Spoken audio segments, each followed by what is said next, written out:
সামগ্রিক জিহাদিদের একটা প্রয়াস। তারা মনে করে যে হিন্দুরা হচ্ছে কাফের, এদের হত্যা করলে জান্নাত প্রাপ্তি হয়।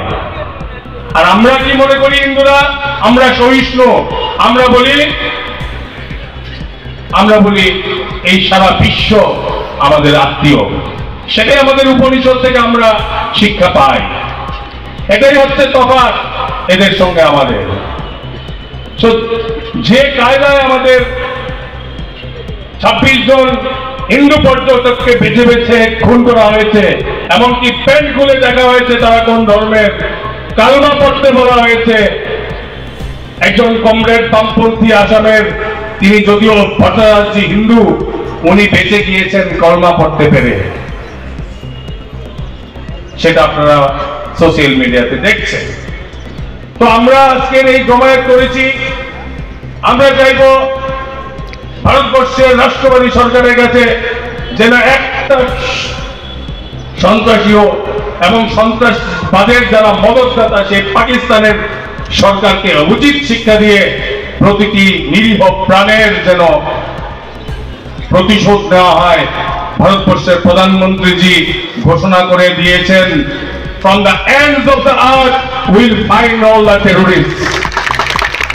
পৃথিবীর যে কোনো থাকুক না কেন তাদেরকে ধরে ধরে উচিত শিক্ষা দেওয়া হবে। এই ঘোষণা প্রধানমন্ত্রীজি করেছেন। এর আগেও সার্জিক্যাল এয়ার স্ট্রাইক হয়েছে, এদেরকে উচিত শিক্ষা দেওয়া হয়েছে। 1965 সালের যুদ্ধে এদেরকে শিক্ষা দেওয়া হয়েছিল। 1999 সালের কার্গিল যুদ্ধ এদের শিক্ষা দেওয়া হয়েছে। আমরা আগামী দিনেও একটা সঠিক এদের শিক্ষা দেবে। পৃথিবীর মানচিত্র থেকে এই ধরনের সন্ত্রাসীদের মুছে ফেলতে হবে। এই দৃঢ় প্রতিজ্ঞা আজকের এই সমাবেশ থেকে আমাদের নিতে হবে। মোদীজি একটা কথা বলেন, এক রহেঙ্গে তো সেফ রহেঙ্গে। আর উত্তরপ্রদেশের মাননীয় মুখ্যমন্ত্রী যোগীজি বলেন, বাটেঙ্গে তো কাটেঙ্গে। কথার অর্থটা আমাদের বুঝতে হবে। আমরা এখনো হিন্দু সমাজ অনেক অংশে বিভক্ত, রাজনীতির দ্বারা বিভক্ত, আমরা জাতপাতের দ্বারা বিভক্ত। আমরা কেন বিভক্ত থাকবো? আমাদের একটাই পরিচয়, আমরা হিন্দু, আমরা সহোদর, একই ভারত মায়ের সন্তান। এই যদি আমাদের পরিচয় হয়, তাহলে আমাদের হিন্দু সমাজকে সংগঠিত করতে হবে। বিভেদ ভুলে গিয়ে আমরা হিন্দু ভাই ভাই, এই বার্তা আগামী দিনে আরো গ্রামে গঞ্জে পাড়ায় মহল্লায় সকলের কাছে নিয়ে যেতে হবে।